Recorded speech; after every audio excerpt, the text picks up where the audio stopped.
Նիկոլ Փաշինյանի կեղծավոր երկակի ստանդարտներով իշխանության դիմակը։ Այս մարդիկ ընտրություններից մի քանի ամիս առաջ Հայաստանի Հանրապետության քաղաքացիների գրպանի հարկերի հաշվին միլիոնավոր դրամների պարգևավճարներ են ստանում եւ այդ պարգևավճարներով այսօր ընդամենը մի քանի օրից օֆիցիալ ձևով կազմակերպելու են իրենց նախընտրական քարոզարշավները եւ նորից էլի Եվրոպայի երեսին թոզ են փչելու, թե Հայաստանում երկինքը պարզ է, խաղաղության օրակարգ է, խաղաղություն է տիրում եւ Ադրբեջանի հետ հարաբերությունները կարգավորված են։ Մինչդեռ Բաքվում դեռևս ունենք անազատ քաղաքացիներ։ Արցախի ռազմաքաղաքական ղեկավարությունը, որը բանտարկված է եւ մենք չգիտենք արդյոք նրանք երբևէ ազատ են արձակվելու,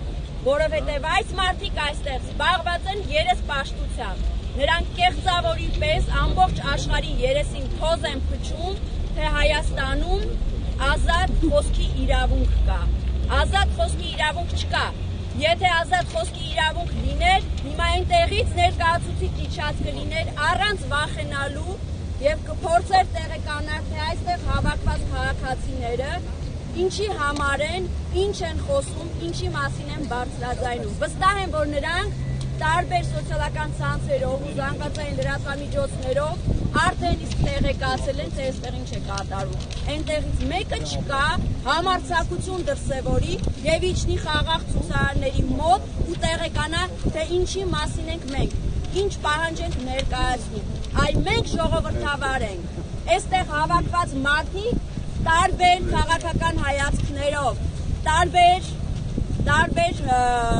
նպատակներով, բայց նաև ազգային մեկ նպատակի շուրջ հավաքված մեկ օրակարգ են բերել։ Be brave! Not dictatorship. We need democracy, not dictatorship. Say no to dictatorship. Be brave. Come here and listen to us. Shame! Shame on